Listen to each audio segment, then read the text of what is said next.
Welcome to Status Update, the social media and creator podcast that you can listen to whilst you're working, because this is a word podcast. I'm Stevie Johnson, MD of Disrupt and ex-television personality. As always today, I'm joined by my friend, colleague, and the voice of Gen Z, Jake Crabb. Hi, I'm Jake. You probably don't know me yet, but hopefully in time you will. Today's guest is an author, a creative sociologist, Beamer Hall of Famer, and my good friend, the wonderful Amy Kean. And in this episode, we cover... I do feel like I'm in the fucking Twilight Zone. Did you ever consider releasing a single? No, absolutely not, because I can't sing. I left the agency space because I didn't feel like I was being taken seriously. All these people who say they can spot trends, they're doing it wrong. That's us at the start of every year. Is he the embodiment of everything that you hate? Normally, yeah. So whether you're on your commute, you're at work, taking your break, jump in. This is Status Update.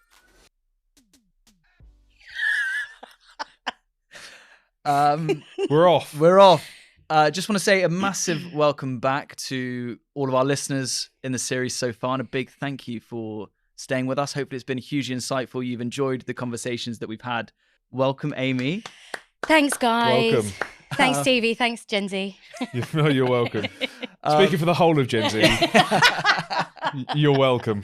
How are Gen Z feeling today? Well, yeah, not bad. It's a Monday. Yeah. So like most of Gen Z, bit tired. Yeah, great. How are you? Do you want the honest answer? Yeah. For sure. I'm in, because also no one ever does this, like in interviews. I'm in a bit of a bad mood, if I'm honest. I'm sorry to hear that. Should we go into it? Should we leave it? I'll give you a snippet, Okay. but I won't be as candid as I was prior to this podcast. Okay. I am an entrepreneur, and when you run a small business startup, well, you'll know. Some days it's incredible, particularly when you have firsts and amazing successes and brilliant projects that go better than you even expected. And then other days, everything just falls apart. Yeah. And financially, you might have a massive blow, or someone might let you down, and the buck kind of stops with you. It does. And the highs and lows are crazy. And the lows are, it could be one piece of news that ultimately takes 3 days to resolve or get over. And it can, it's the life of an entrepreneur, obviously running an agency. You've got good experience in it, but slightly different to what your day-to-day is now. But small business owners, it can be really, really impactful. We've already got quite deep straight away. Amy, we normally start with an icebreaker. Oh. Okay. I kind of feel like we don't need it, but we've got to. We've got to ask the icebreaker. It's tradition. Yeah. And what we ask is if there has ever been, or if there's any status update that you made once upon a time that comes to mind that when you look back at now makes you cringe. So I'm going to share a quote before I answer this question. The philosopher Alain de Botton says that if you're not embarrassed by who you were 12 months ago, you're not learning enough. Okay. And also the owner of I think the founder of LinkedIn said, if you're not embarrassed by your first product, then you launched it too late. So that's my way of saying that I constantly make myself cringe. Like the day after I do something, there's numerous status updates that have made me cringe. Mostly it's when I've been really high on my own supply, acting like some kind of social media activist, going, enough is enough. And then just forgotten about the thing that I was campaigning against, whether it's like animal cruelty or I don't know, dropping litter. Enough is enough. And then I say no more about it. Has that happened a lot? 2 weeks later, or you're into the next one. Yeah. An activist. I try to do it less these days. Okay. I've narrowed my causes down. Activist I like, but activist, creative sociologist, advertising strategist, poet, author. There's Playwright. lots. Yeah. Playwright. Yeah. All of these things. What if any of them do? Which of those define you? I think that I'm a sociologist. That's the thing so I worked in advertising for, you might not believe it, but nearly 20 years. I wouldn't believe it. Are you shocked? I am. So when I worked in advertising for about 20 years and kind of hopped right into a senior position. But I was always a strategist, innovator, and a futurologist I was for a short while. And the sociology aspect and the understanding of people has been the most helpful thing that I've needed throughout my entire career. And when you're a sociologist, I mean, academically, that's my background, and psychology to an extent. But when you're a sociologist, all you do is watch people and analyze people and try and provide services that make things better for them. I was nervous to have you in here today. You're nodding your head like you knew I was nervous. You knew that was coming. Amy knows. Amy's like, I know you're nervous. I was nervous to have the opportunity to kind of get you on the sofa and chat to you. A lot of people that are listening to this won't know that you actually coached me. I did. Good Shout, your course. Tell us a bit about Good Shout, and then we can go into what I was like as someone on the course. Shall I do the jingle? Yes. Good shout. We're on experiments. Good shout. We're on experiments. Love it. So, it's a good jingle. Thank you. Yeah, well. I run a learning and development company called Good Shout, which is, as far as I'm aware, the only learning and development company in the world that has its own jingle. That's What big. an accolade. I know. And it's a banger. Yeah. Jazzy AF. Yeah. Love that. But the reason that we have a jingle is because it's a learning and development organization that's very creative and grounded in sociological thinking and is intended to always stick in your head. Everything that we don't just whack a PowerPoint presentation up onto a wall with a formula and say, memorize this. We actually really get under the skin of who people are and help them get better in communication with their industry or with other people, their colleagues, their peers. And so Good Shout helps people communicate better. Yeah, it was an intense 6 weeks that I was doing it. It was actually 8 weeks, 8 weeks. Stevie. Great memory. An intense 8 weeks. But you didn't come to the last session. I was traveling. I couldn't come to the last session, but an intense 8 weeks. I went into it being like, I feel like I'm a good presenter.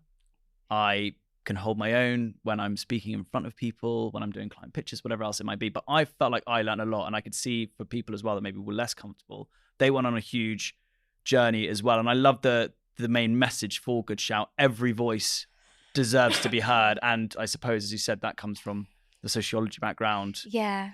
And why you wanted to maybe leave. Is that why you left the agency space, was to focus on this? I left the agency space because I didn't feel like I was being taken seriously. Even though I had a very senior job, I was on the board at Starcom, Publicis, the global head of creativity and innovation. Like, I had the job, but I didn't feel like anyone was listening to me. And In what way? Well, I don't know whether this is, I have a slight working class chip on my shoulder. When I first started, as soon as I finished university, when I first started working in advertising, I dyed my hair black and I got fake spectacles and I tried to change my voice because I didn't think I was going to be taken seriously as a woman from Essex that was blonde. There's also a bit silly, like I don't have a particularly serious personality, but that doesn't mean I can't do serious work. For sure. But I totally tried to change myself in order to progress. And that's always been a thing that's in my... So even 20 years later, or however long it was when you left the agency life, it was still that same thing that impacted you when you first started on your career? Yeah. I didn't feel like people listened to me unless I was on a stage and couldn't be interrupted. And do you think that plays a part as to why you are an author? You want to write plays as well, so people will hear you more? Yeah, 100%. 100%. It's, if I can have a platform, I always create my own platforms. So the little girl, am I allowed to swear? I'm gonna have to. You can swear. You can swear. It's the title of your book. Of course exactly. You can swear. So my best-selling book, The Little Girl Who Gave Zero Fucks, was really hard to get to sell into publishers because they didn't think it would sell, or they didn't think a mainstream audience would buy into it. So I had to work with it's quite a disruptive publisher called Unbound, who help you crowdfund the upfront costs, so that you essentially have to get a bunch of thousands of people to say they'll buy it, and then they publish it.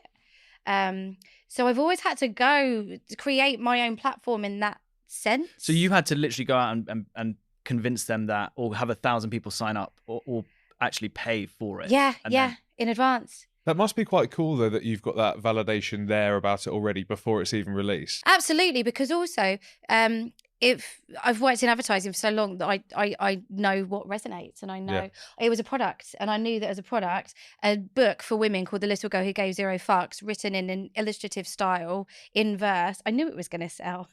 Like, it was obvious. So yeah, I create these little platforms for myself so that I can speak in an uninterrupted way. And then the lovely thing is that when people have no choice but to listen, they're actually bought into what I say. I love that. I need to read the book, actually. We've got a question from one of our previous guests, Rob Mayhew, who was desperate to that guy. who was desperate to get a question in for you, and he was saying, as a father of a baby girl, what book would you recommend he reads to her to make sure she is as kick-ass / brilliant as you? That's really nice. Yeah, Rob's a very nice guy. I mean, The Little Girl Who Goes Zero Fucks. I thought that might be the case. That's why I brought it in now, that question. Yeah. So I never recommended that people buy it for their children. You can't buy it in children's sections in books. You can only buy it in the feminist or cultural sections. But even now, the book's been out for like 2 years, I still get messages from people saying, I bought it for my 3-year-old daughter. Really? And she loves it, and it's amazing for her self-esteem. If you want, Rob, you can change the word fucks to yucks. Okay. Because actually in the book, and I need to provide some context as to why that's okay. In the book, it's set in a dystopian land where every single little girl carries around a basket of fucks. Okay. The basket's filled with fucks every morning. And every time she gets embarrassed or upset or someone tells her off or whatever, she has to give one of her fucks away. And inevitably at the end of every day, every little girl's basket of fucks is empty. And then they go to sleep and they dream about becoming a CEO and an astronaut. And I have amazing dreams that validate them and make them feel good again. And then every morning they wake up and their basket of fucks is full.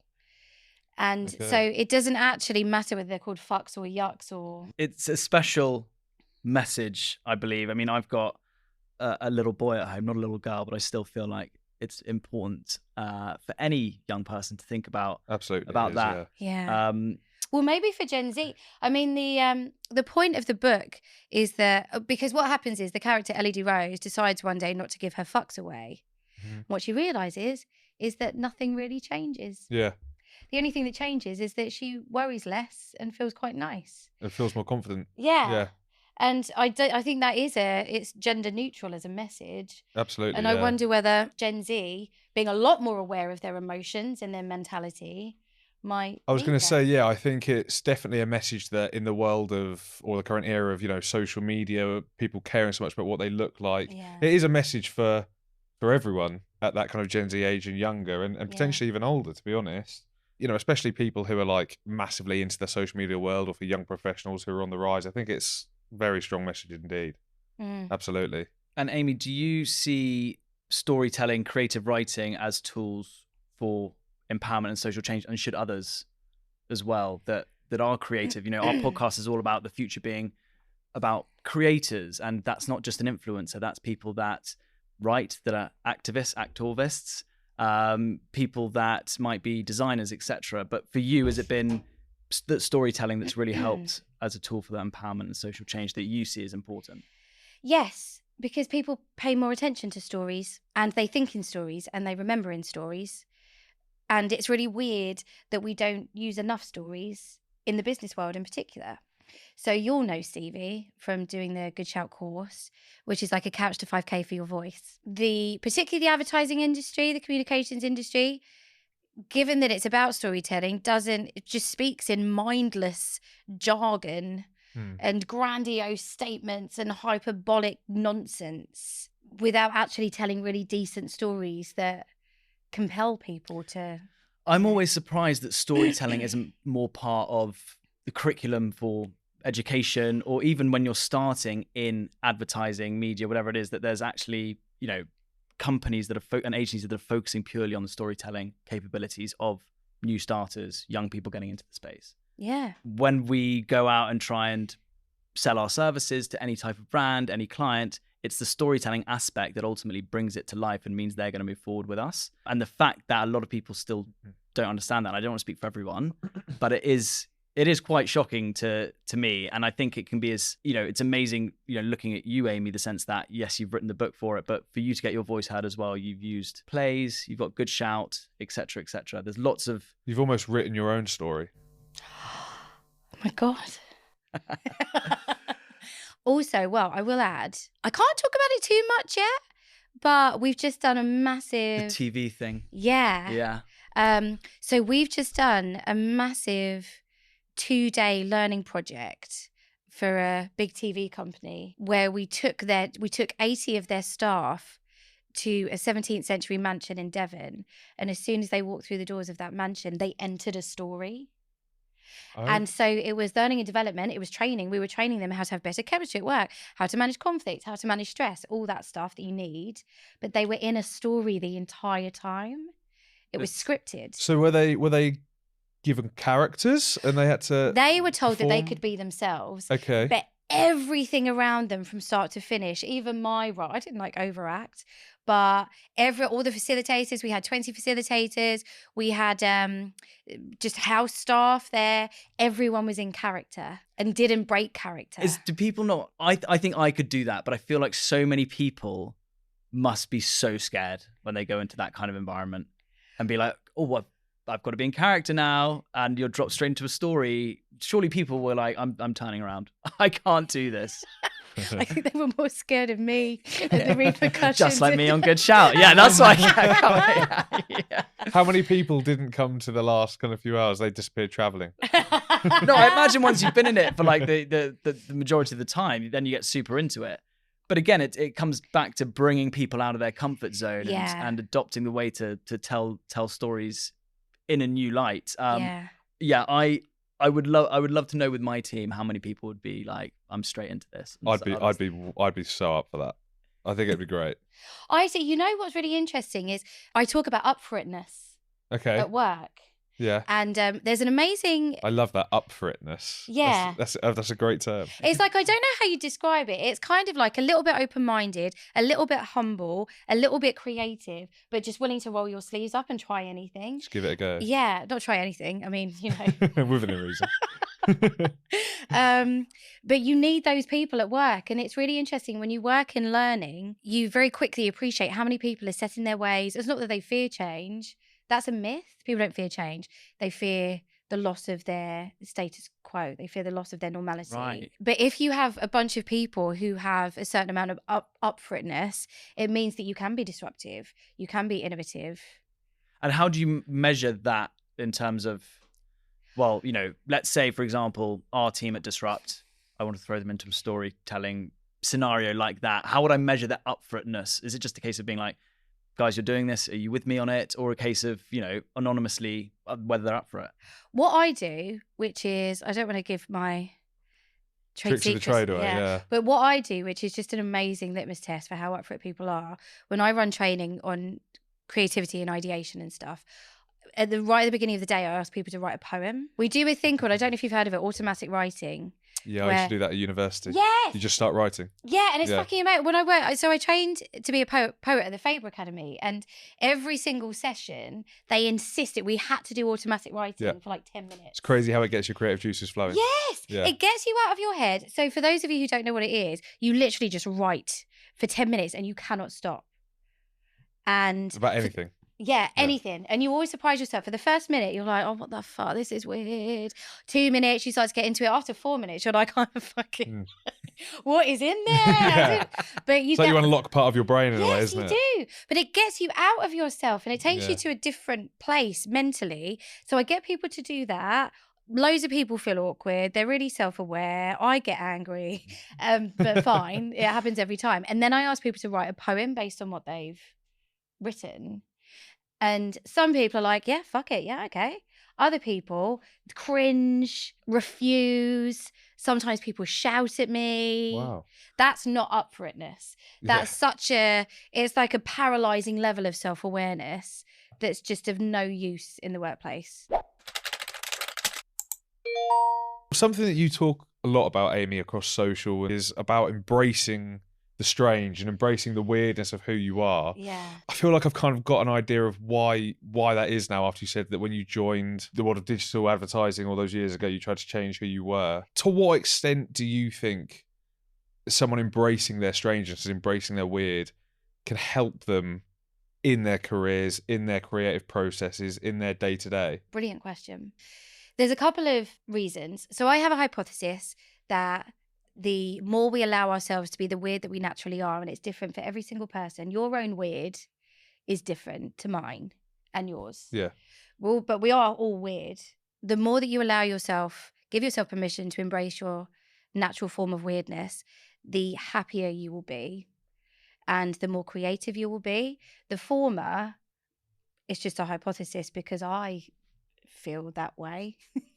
And it's only in the last, like when you're called weird and strange and peculiar and odd for so much of your life and you don't quite know why, because no one can really explain very well why it is you're weird and why they're calling you weird, and you can't really change it because you can't really change yourself. When you decide just to let that go and be like, fuck it, I'm going to be myself because I have no other choice, it's really lovely. That's the journey that I went through. So I know that, you know, living without fear of judgment or getting nods when you talk to people and just not like really I'm doing now. Yeah, Not- you know, yeah. it's nice.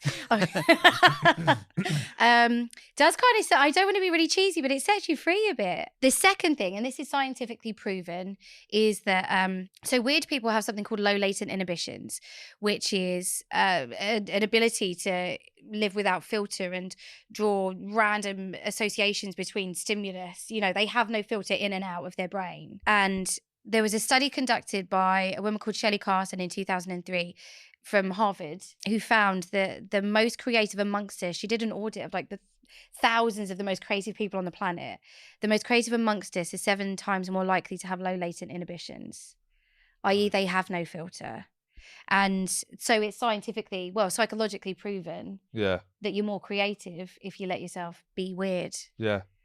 So for people then who might be listening, or for people out there who feel like they are day-to-day suppressing their weird, suppressing their strange. And I'd put myself in that category. What? Yeah. I think in a work environment I do as well. Like you know, you come into work and I feel at times it's like, I have to sometimes like suppress like maybe being a bit over the top or whatever. What would your advice be to get rid of that suppression and just be who I am? You have to look at your environment. You do have to look at your environment and help the people around you understand their bias. And I don't mean unconscious bias training, etc., which is actually, by the way, proven to be ineffective. Just their like life bias. Yeah. Because you might know, because I talk about this in the Good Shout course, it takes 7 seconds for people to make 11 different judgments about you. Okay. That many, 11. 11. Wow. I remember it being high, but 11, yeah. Yeah. Your capability, your warmth, your intelligence, that stuff really needs to be unpacked, which is a very long journey. It's a big job and a long journey. But I guess if you're lucky enough to run a lovely company filled with lovely people, you have the power to help people unpack their bias and their judgments and be a little bit more tolerant to difference between people. Mm-hmm. We're trained to be just groomed in our heads. And this is another problem with the education system. I imagine probably your education maybe more than mine. Okay. Yeah. We're trained to be a certain type of person. Professional, stoic, clinical, cold, 100, male, confident, to have a certain type of voice. We're trained that person is the kind of person that's successful in business. Definitely. And I think you can say that for privately educated schools 100%. But ultimately, isn't that what all schools are trying to achieve with their students, regardless of...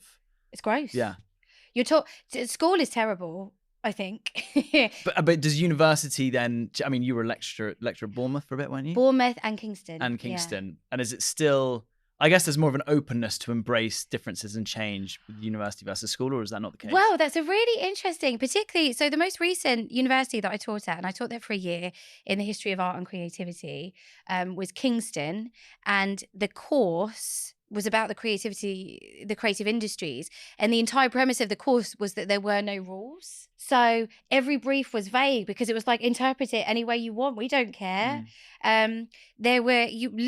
Students were encouraged to forge their own path within the course and interpret it in any way they wanted. They struggled. Yeah. So I only taught first years.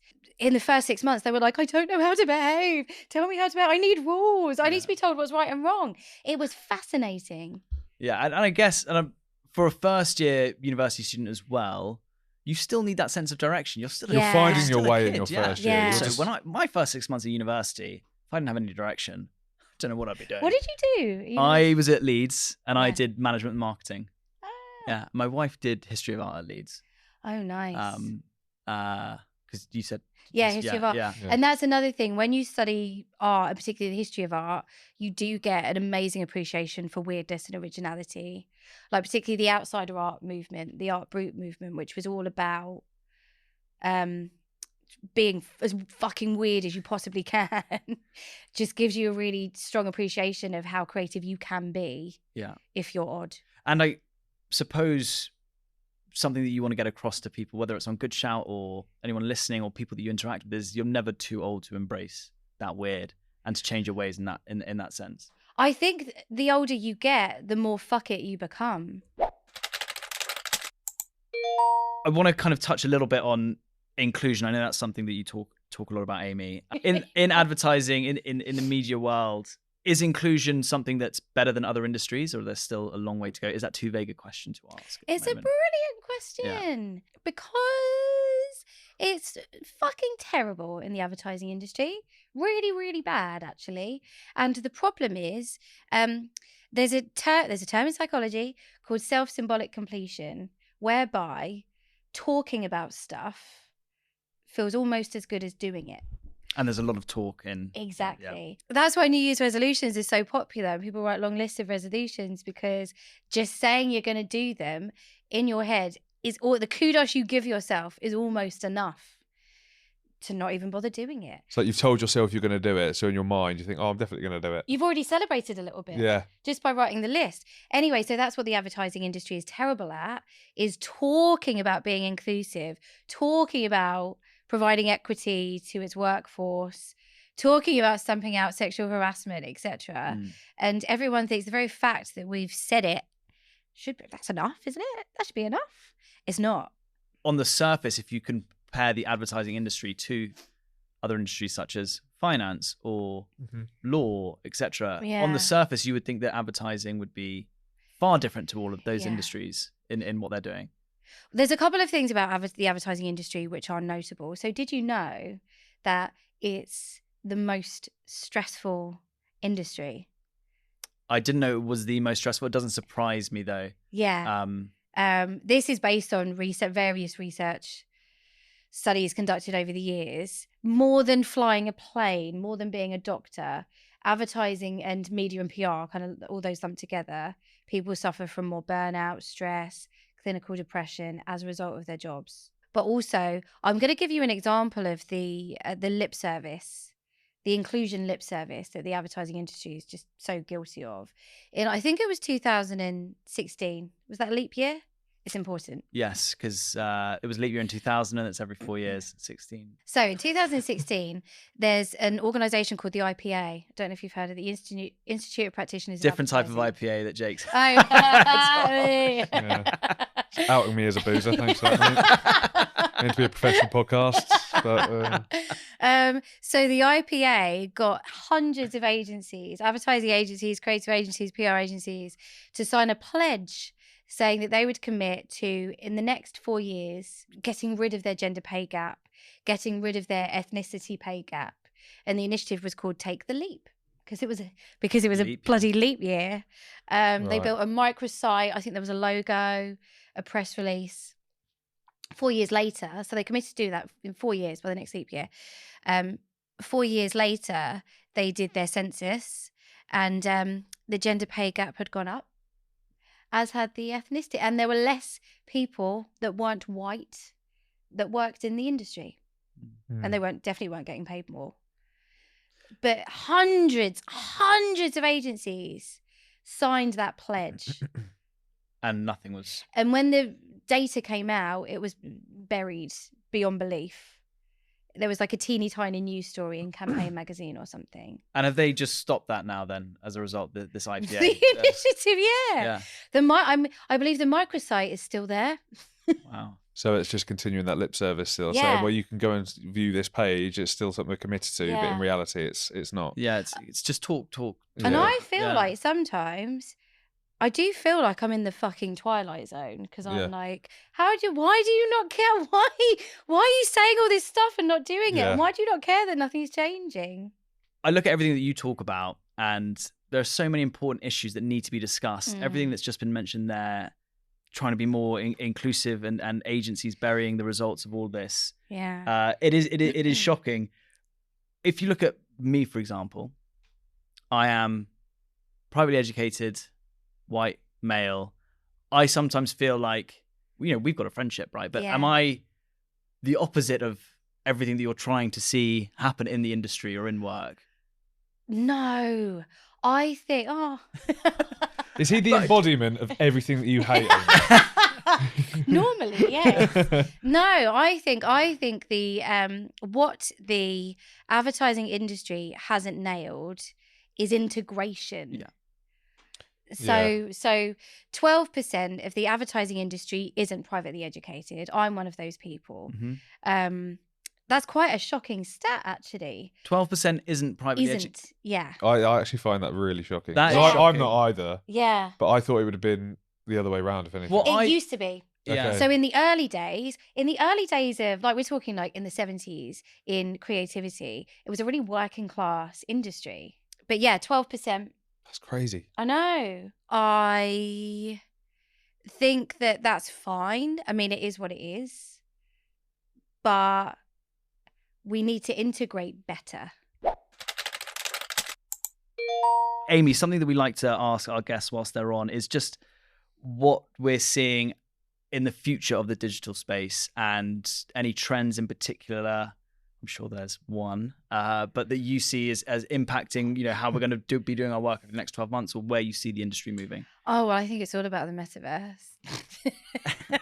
Well, you didn't say AI, so I think it's all bollocks. I worked in bear in mind, and I do say this actually. I used to be a futurologist, by the way. I was head of futures for Havas. Okay, yeah. And futurology, which is what we're doing right now, is actually scenario planning. So it's quite problematic to say this is a trend, because I'm not calling you problematic, but I'm just saying all these people who say they can spot trends, they're doing it wrong. Yeah, that's us at the start of every year with our vlogs. Just going to note that down. There will be no trends this year. It's all bollocks. Scrap that from the roadmap, guys. No, if but you're you listening. need to scenario plan. Trends aren't what a bunch of companies is trying to sell. That's not a trend. That's a commercial desire from a portion of the industry. Real trends are based on human behavior and politics and social forces and stuff. That's my favorite answer we've had so far. Yeah, I think that was really good. I don't even think we've seen the extent of the impact that TikTok is going to have on life. Yeah, I agree. It's it's actually quite scary how much it's weaving itself into our daily lives. And I think TikTok is going to be everything. Yeah. Well, almost like if you look at WeChat Absolutely. and things in China, and how everyone's whole life is one app. Yeah. And it's what you do everything on. And TikTok is Well, I mean, it's becoming already taken over with, as the voice of Gen Z. It's already replacing the term Google it. I'll TikTok it. Yeah. How did you see that? I TikToked it. I saw it on TikTok. It is taking over. And as a result, Google are needing to change the way that people are searching as well for things so that they can rival it. Jake, you wanted to ask Amy. I do. You're obviously an incredibly accomplished woman. As we said at the top, bless you. You're this, you're that. Is there anything that you yet haven't turned your hand to that in the future you think that is something I love to accomplish, or I'd love to have a go at, or I'd love to add that to my list of accomplishments? I'm so glad you asked me that question. And I feel like it's particularly appropriate given that we have a reality star in the room. I let me manifest this. Let's all manifest. We'll all manifest it. If you're listening, help me manifest it. Yeah. I'm going to create a reality show. Okay. Which is based on Good Shout. Wow. So okay. It's so Good Shout, just so that people at home or on the move understand what I'm saying. Or at work. People Or can at listen to work. this at work. It is work related. Yeah. Or in bed or All right, easy now. The Good Shout course that I run is, let's say it's 6 weeks long, and it's a couch to 5K for your voice. And essentially we put people through their paces and get them to use their voice in a variety of different ways. They present, they sit on a panel, they do a podcast like we're doing. They get interviewed for live TV. And throughout you'll know this, Stevie, because you did the course. Throughout that journey, you uncover a lot about yourself. Because our voices are the most personal things that we have. It's like therapy in a way. You do, yeah, because voices are so personal and we take them for granted, and they're so fragile and they're so powerful, and they're just so incredible when people use them well. And while I've trained hundreds and hundreds of people, obviously very few of them as brilliant as you. Thank you, Amy. With such a natural charm. But you see the baggage people have when it comes to using their voices and the things that stop people using their voices. And it's a really emotional subject. And I want to do a reality show that helps people find their voice. I think that's starting from first week, they tell you about, they come with nerves, they come with baggage. Probably not willing to share a lot at that stage until they get to know the rest of the people on the course and you in particular. Yeah. I saw it all firsthand. Yeah. I think I love the course, but watching that and watching people go through it, I think it'd be incredible and very moving television. Yeah, because on Stevie's cohort, we had people that had some really shit experiences that had essentially silenced them. Yeah. Bad bosses. Or like people get made redundant and they completely lose their confidence. Or people who talk too much. Yeah. As a defense mechanism. And you see over this 6 weeks, it's so remarkable. It is. So that is a reality show. A little bit like Queer Eye. Okay, yeah. You have a body language expert, you have a comedian, etc. Well, I can't think of anything out there that's like that, so I think it'd be pretty groundbreaking. Yeah. I think it'd be cool. We'll tune in. I would say, if you want someone to guest star in it, but actually, you could done probably it. find better people. You've done it. I haven't. Oh my God. So, bit of star power, co-host of the Status Update podcast. Have you ever considered presenting? Have you done presenting? I tried to present. Did you? Yeah, and I'm so, I still find it painful thinking about it because I was desperate to be a presenter when I was on Made in Chelsea. Yeah. But the problem is that every reality TV star, no matter what show they were on, I was at the stage where they suddenly realized you can't transition into becoming an actor. So everyone was like, well, why not become a presenter instead? And I thought I was good enough to do it. There are other people who did my show that have been able to do similar things and they're very good at it. But I didn't give it enough of a push. Did you ever consider releasing a single? No, absolutely not, because I can't sing. I did some rapping. DJ. I did do some rapping on Made in Chelsea. Did you? There is actually, there's a clip. If we can find some roll stuff the clip on YouTube. We can put it in now. But no, my singing voice was terrible. So no, please don't get me to sing. If I have to do anything with you, you have to be on my show. You have to be on the reality show. You can just be a judge. Okay, maybe I can do that. Actually, I'd love to do that. Thank you, Amy. Yeah. Well, that has been an eventful, I think, about 40 minutes. Yep. We've covered a lot. Amy, thank you so much for coming on and updating your status with us. It's been a real pleasure to have you, and I can't wait to listen back to this. And hopefully the people that have been listening at home have all enjoyed it.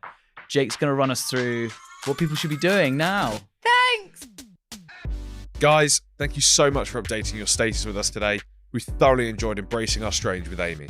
If you've enjoyed today's episode of Status Update, why not follow us on Spotify, Apple Podcasts, or wherever you get your podcasts. If you found today's discussion insightful, share it with your friends or colleagues to keep them in the loop. Once again, thanks for stopping by for this episode of Status Update. We'll see you in the next one.